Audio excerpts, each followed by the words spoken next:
దీన్ని ముందుకు తీసుకెళ్లగలిగే ఒక సమర్థవంతమైన నాయకత్వం అవసరం చాలా ఉంది. దీని అందరి అనుసంధానం చేయగలిగే నాయకత్వం.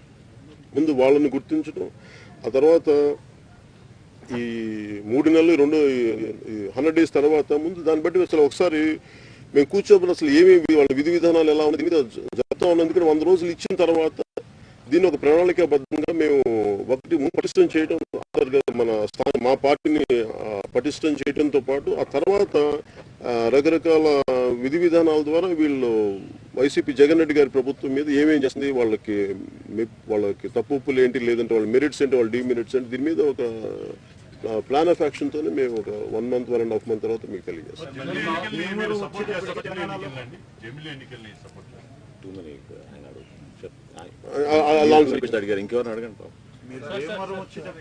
ఒక నిమిషం తీసుకుంటాను.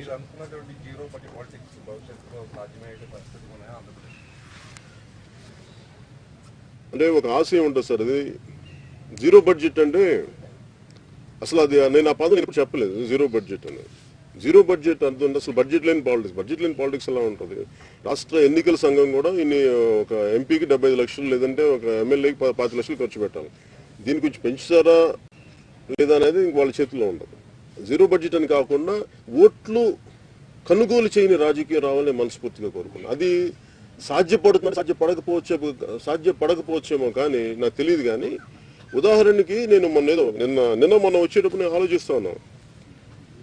ఇప్పుడు జగన్ రెడ్డి గారి ప్రభుత్వం మీకు 3,000 రూపాయలు పెన్షన్ ఇస్తామని చెప్పి దాంట్లో 1,000 రూపాయలు పెంచుతున్నాం అంతకుముందని చెప్తున్నప్పుడు మేబీ తీసుకున్న వాళ్ళకి తెలుసు, ఇచ్చిన వాళ్ళకి తెలుసు. కానీ నేనైతే నేను విన్నది చెప్తా ఉన్నాను.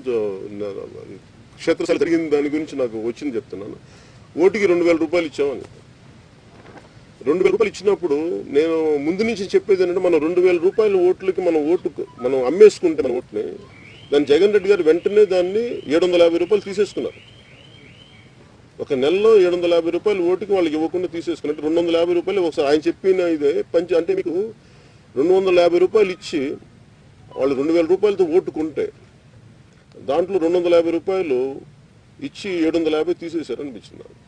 సో ఒక రకాల ఒక్కొక్క వాళ్ళు పెట్టబోయే ఈ పథకాల్లో కొద్దిగా మనీ తీసేస్తారు. సో ఈవెన్చువల్ గా జనం నష్టపోతా ఉన్నారు. అంటే మీరు నష్టపరుచుకొని మీరు ఓట్లు వేస్తున్నారు. ఆ ఒక్క రోజు 2,000 రూపాయలకి 2,500కో లేదంటే 3,000కు ఇంకోటో నష్టం మనది. ఈ రోజు మనకి ఎనమదూరు డ్రైన్ ఉన్నా, మనకి డంప్ యార్డ్ సమస్య ఉన్న భీమవరంలో మనం ఆలోచించాల్సింది మనకు హక్కు కోల్పోతుంది. నైతికంగా నేనేం చేయలేదు అనుకుని నాకు వచ్చే బలం వేరు. నేను డబ్బు తీసుకున్నాక నేను ఏదైనా అడుగుతామంటే స్థానిక ఎమ్మెల్యేలు ఎవడైనా సరే డబ్బు తీసుకున్నాక వెళ్ళిపోంటారు.